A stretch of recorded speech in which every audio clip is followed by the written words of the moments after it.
E encontrareis um homem levando um cântaro de água, seguiu até a casa em que ele entrar. Este homem levando um cântaro d'água nos leva a entender que essa comunidade era uma comunidade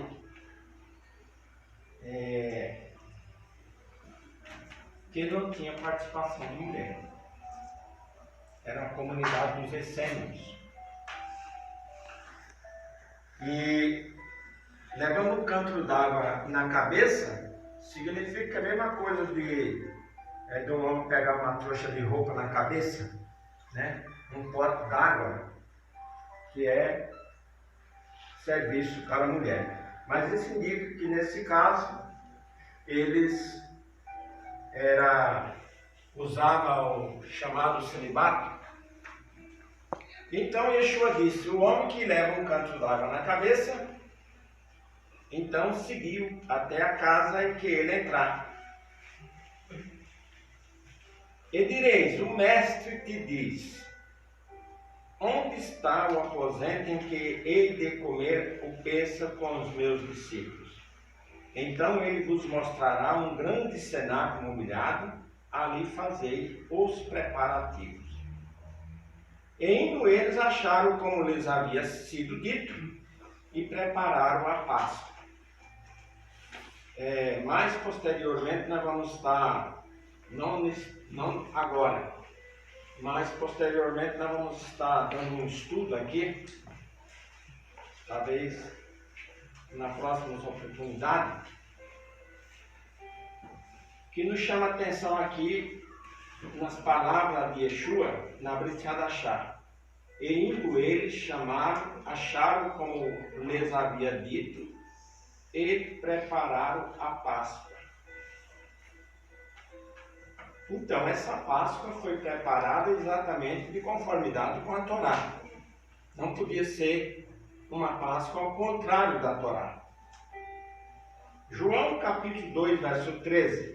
Estava próxima a festa de Pêssego, a festa de Pêssego dos judeus, e Yeshua subiu a Jerusalém e na área do templo encontrou alguns que vendiam bois, ovelhas, pombos e os cambiadores assentados. Tendo feito uma rosague de cordéis, lançou todos fora do templo.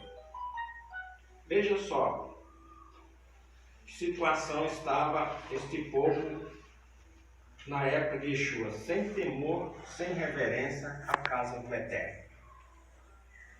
É por isso que nós encontramos em Atos capítulo 15, cumprindo a profecia de Amós, a tenda de Davi que estava caída. Então, nos dias de Yeshua, no ministério de Yeshua, o nosso povo estava, a maior parte deles, corrompidos. E Yeshua veio para reerguer esse povo, levar eles numa condição espiritual a qual eles praticamente tinham abandonado.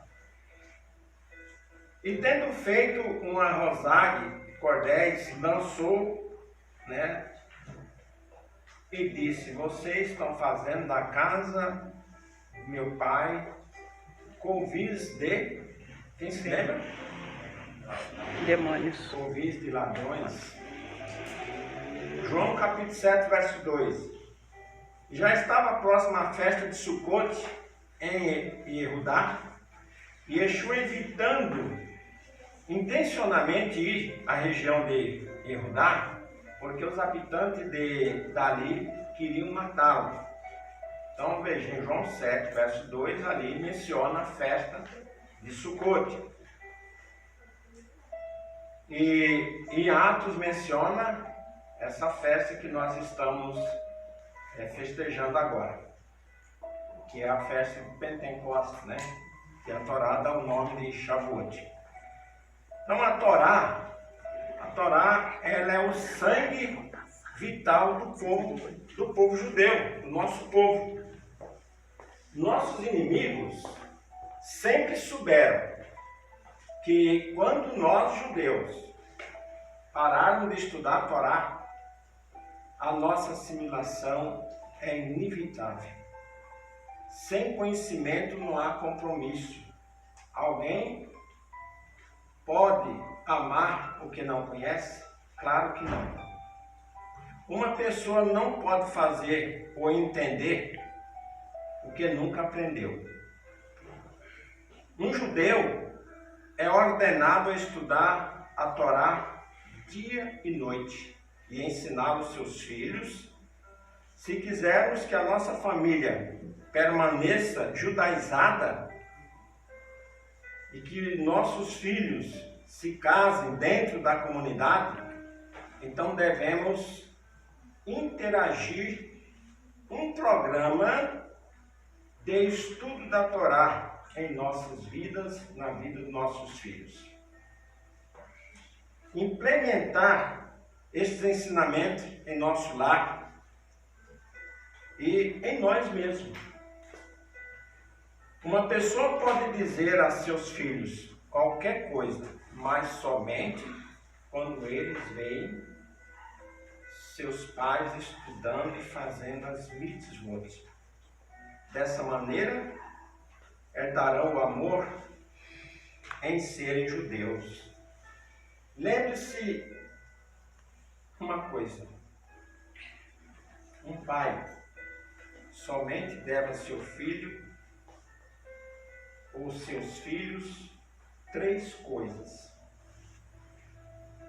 Será que vocês é capazes de me responder? 3 coisas que os pais devem para os seus filhos. Exemplos. Exemplo, exemplo, exemplo. Da mesma forma que uma pessoa engateando antes de andar e anda antes de correr, o mesmo se dá com as mitzvot, preceitos. A pessoa deve escolher não somente uma mitzvah, mas todas elas. E depois construir na sua própria estrutura sobre elas. Vejamos aqui algumas sugestões. Leia a porção semanal da Torá todos os dias, porque o Todo-Poderoso deu a Torá para nós como um presente. Ela é o manual de instruções de nossas vidas. Para termos alegria na vida, ela é um atalho para o seu crescimento pessoal e espiritual.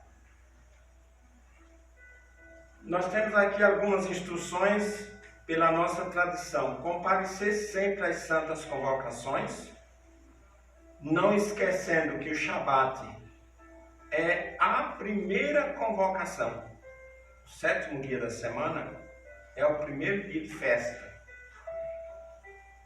Isto é assunto da Torá do Eterno. Cada um de nós, no seu tempo determinado.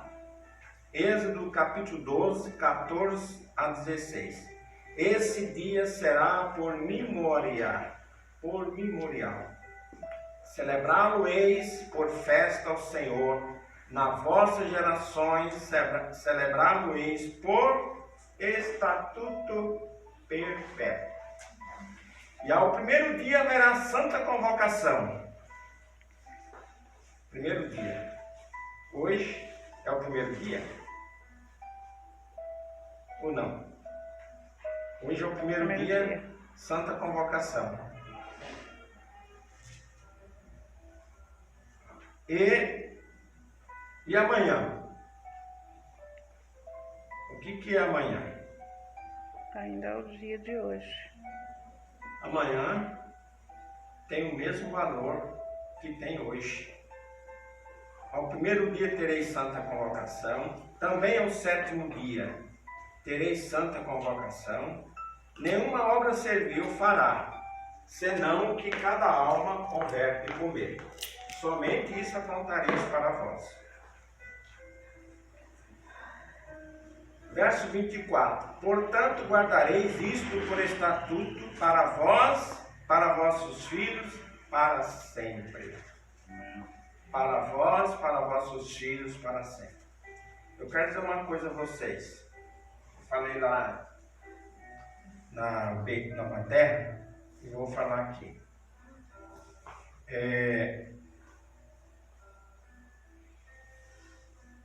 Nós estamos dando continuidade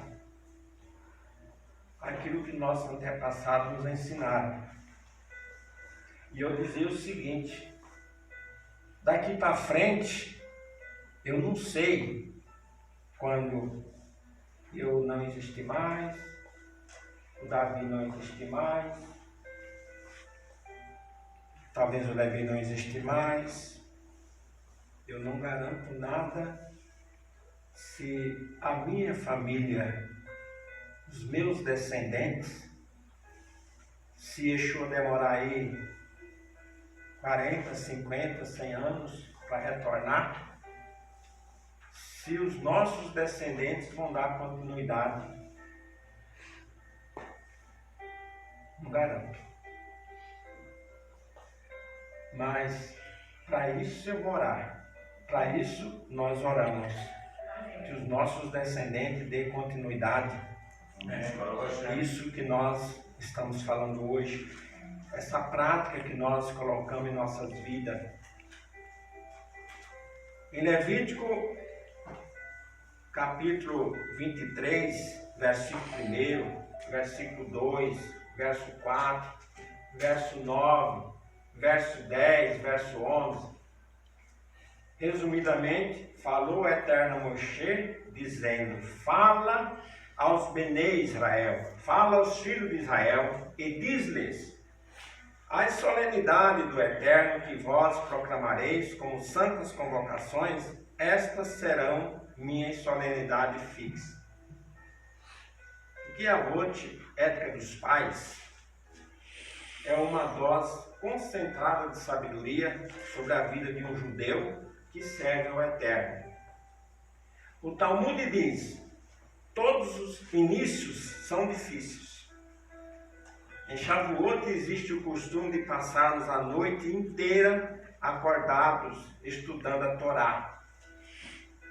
Todas as sinagogas têm estudos durante a noite, concluindo com a oração matinal de Shaharit, que é amanhã.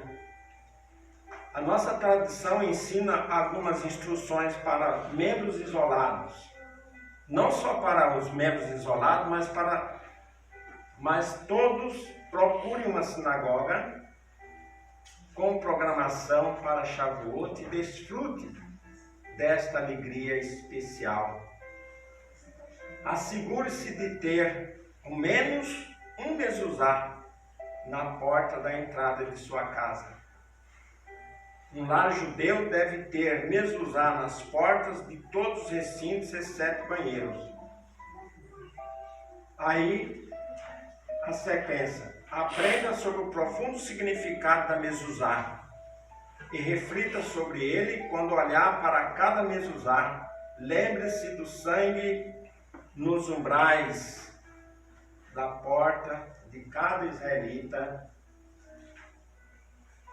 Escolha algum significado deste, e quando você olha para o seu mezuzá na sua porta, é como se o anjo estivesse olhando para o sangue nas ombreiras da porta de cada um dos filhos de Israel e passando por cima, sem destruir nenhum primogênito de Israel, nem um cão, nem um animal, enfim.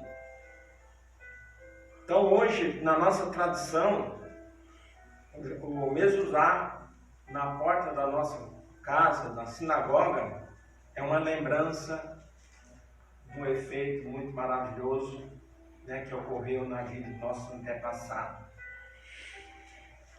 Fala o Shema Israel aos seus filhos, e os 3 parágrafos seguintes, pelo menos uma vez por dia, Aprenda o significado das palavras e as ideias nelas incluídas. Isso mudará o seu enfoque e suas atitudes. Faça o Shabat especial. Acenda 2 velas com sua respectiva bênção antes do pôr do sol, no Shabat, com a sua família. Isso aqui é a instrução que os nossos sábios dá para que nós possamos ter um lar feliz, um lar edificado e um lar em obediência. Na manhã em que o povo judeu iria receber a Torá no Monte Sinai, com trovões, tochas, semelhantes a relâmpagos, e o som do shofar, e o monte fumegando, o nosso povo ouviu a voz de Deus. E uma coisa muito importante, irmãos, que entre milhares de nações, nenhuma outra nação teve o privilégio de ouvir a voz de Deus. Mas o nosso povo ouviu a voz de Deus. Eles ouviram Deus falando e eles tiveram medo.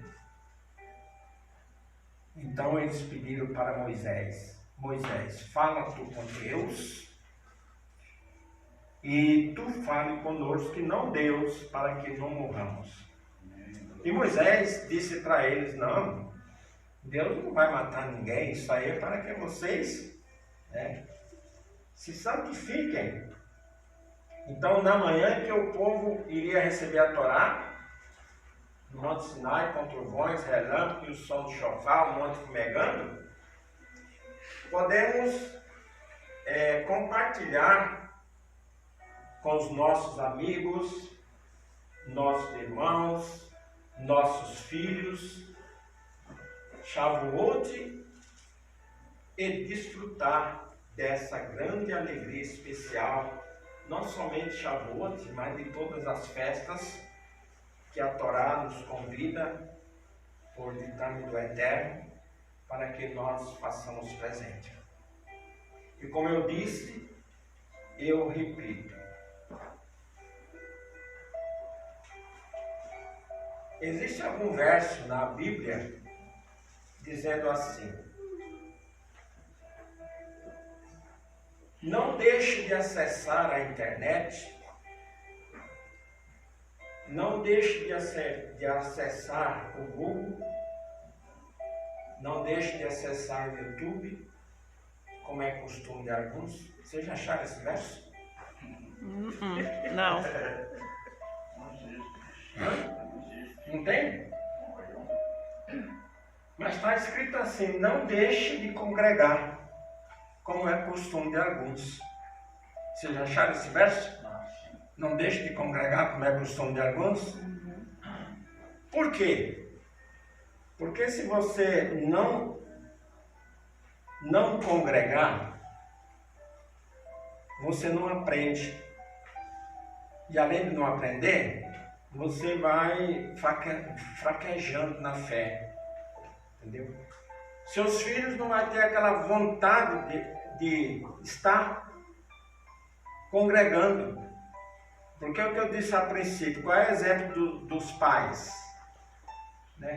Exemplo, exemplo e exemplo. Estudar a Torá, ensinar a Torá para os seus filhos, e levar seus filhos para congregar.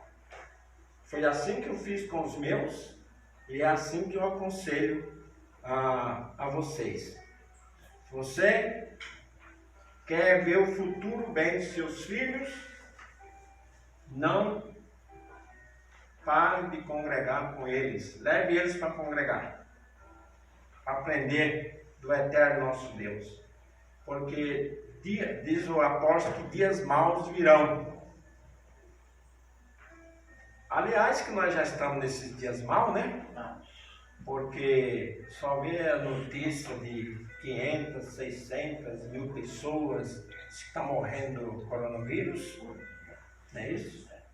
Eu não sei se também a maior parte é uma política, porque antes desse coronavírus não havia um interesse de fazer uma contagem de quantos morrem, de quantos nascem. Não havia essa contagem, né? Agora, por causa do coronavírus, quer dizer, todo repórter que você ouve